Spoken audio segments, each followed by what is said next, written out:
नमस्कार दोस्तों, दिल्ली में आयुष्मान योजना को लेकर बड़ी खबर आ रही है। दिल्ली सरकार और केंद्र सरकार के बीच में आयुष्मान योजना को लेकर समझौता हो चुका है। MOU member of understanding sign हो चुका है। शनिवार को 3 बजे के आसपास केंद्रीय स्वास्थ्य मंत्री JP नड्डा और दिल्ली के स्वास्थ्य मंत्री पंकज सिंह तथा दिल्ली की CM रेखा गुप्ता तथा अन्य वरिष्ठ अधिकारियों की मौजूदगी में इस MOU पे साइन किए गए। इसके तहत दिल्ली वालों को 10 लाख तक का फ्री इलाज मिलने का रास्ता साफ हो चुका है। शनिवार को हुए समझौते में दिल्ली सरकार तथा स्वास्थ्य एजेंसी के बीच जो समझौता हुआ है उसमें दिल्ली में आयुष्मान योजना के साथ साथ प्रधानमंत्री जन आरोग्य योजना को भी लागू कर दिया गया है, जिससे दिल्ली के अंदर रियायती दर पर दवाइयाँ मिलने का रास्ता भी साफ हो चुका है। दिल्ली सरकार आयुष्मान पोर्टल है जल्दी लॉन्च करेगी और इसके तहत 10 अप्रैल तक 1 लाख लोगों का रजिस्ट्रेशन कर दिया जाएगा। इसके लिए दिल्ली सरकार ने 2144 करोड़ रुपए आवंटित किया है और दिल्ली वासियों को मिलने वाले 10 लाख रुपए तक के कवर में 7 लाख रुपए का खर्चा दिल्ली सरकार उठाएगी तथा बचे हुआ खर्च केंद्र सरकार द्वारा वहन किया जाएगा, जिससे दिल्ली वालों को अच्छी और सस्ती स्वास्थ्य सुविधाएं प्रोवाइड की जा सके। 10 लाख रुपए तक का इलाज किसी भी प्राइवेट अस्पताल में अब दिल्ली के लोग मुफ्त करा सकते हैं। जैसे कि आप देख सकते हैं हमारे सामने इस बाबत एक न्यूज़पेपर की कटिंग है, जिसमें बताया जा रहा है कि रेखा गुप्ता जो हैं उन्होंने केंद्र सरकार के साथ आयुष्मान भारत योजना को लेकर के सालाना एग्रीमेंट कर लिया है।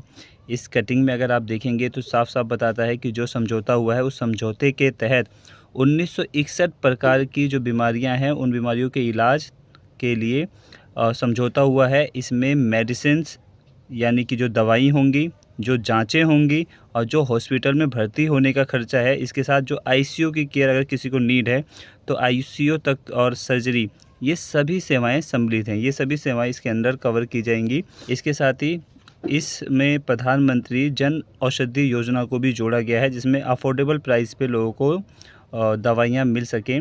इसके साथ ही इसमें ये बात भी कही गई है कि दिल्ली में जो 24 अस्पताल अंडर कंस्ट्रक्शन है उसको भी जल्द से जल्द पूरा किया जाएगा।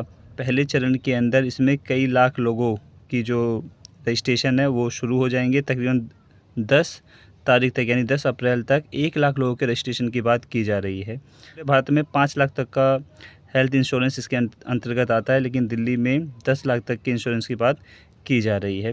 इसके अंदर कौन एलिजिबल है उसकी बात करें तो दिल्ली में रहने वाले करीब प्रत्येक गरीब इसके लिए एलिजिबल है, लेकिन शुरुआती तौर पे केवल गरीबी रेखा में जीवन व्यतीत करने वाले लोगों के लिए ही ये योजना शुरू की गई है। इस योजना के अंतर्गत जो पहला स्टेप है, उस पहले स्टेप के अंदर दिल्ली में जो सबसे गरीब पायदान पे खड़े लोग हैं उनके रजिस्ट्रेशन किए जाएंगे और उनके रजिस्ट्रेशन के लिए जो क्राइटेरिया तय किया गया है वो राशन कार्ड में अंत्योदय योजना के अंतर्गत आने वाले जो राशन कार्ड हैं उनके लोगों को सम्मिलित किया गया है।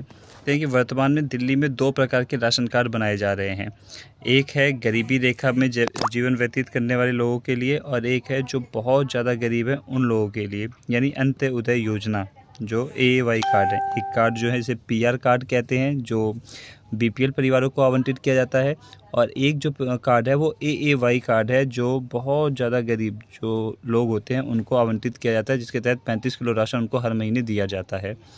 ऐसे जो कार्ड धारक हैं दिल्ली के अंदर वो करीबन 66 हज़ार परिवार हैं, जिसमें 2,72,000 समथिंग लोग आते हैं। इनको प्रायोरिटी पे रखा गया है। पहले इन्हीं लोगों के कार्डों को बनाने की बात कही जा रही है। इसके बाद ये पहला चरण है। इसके बाद जो बाकी के कार्ड धारक हैं जैसे PR कैटेगरी के जो लोग हैं जिन्हें BPL कहा जाता है उनके कार्ड बनाए जाएंगे और जिनकी जो संख्या है कार्ड धारकों की वो तकरीबन 7 लाख के आसपास है। इनको कंप्लीट होने के बाद जब तीसरा चरण लागू होगा उसमें दिल्ली के और जो गरीब लोग हैं आइडेंटिफाई करके उनके भी आयुष्मान कार्ड बनाने का कार्य किया जाएगा। आयुष्मान कार्ड प्राप्त करने वाला व्यक्ति देश के किसी भी प्राइवेट अस्पताल में जो चयनित अस्पताल है उसमें अपना इलाज फ्री में करा सकता है। 10 लाख रुपए तक का इलाज फ्री करा सकता है। जब ये कार्ड बनने शुरू हो जाएंगे तो हम इससे संबंधित और भी जानकारी आप तक लेकर आएंगे और आपके जहन में इसके रिगार्डिंग कोई भी क्वेश्चन हो तो आप हमसे पूछ सकते हैं, हम उसका उत्तर देने की पूरी कोशिश करेंगे। वीडियो को पूरा देखने के लिए आपका बहुत बहुत धन्यवाद। ऐसी और वीडियो के लिए हमारे चैनल को सब्सक्राइब कर लें और वीडियो को ज़्यादा से ज़्यादा लोगों तक शेयर करें। आपका बहुत बहुत धन्यवाद।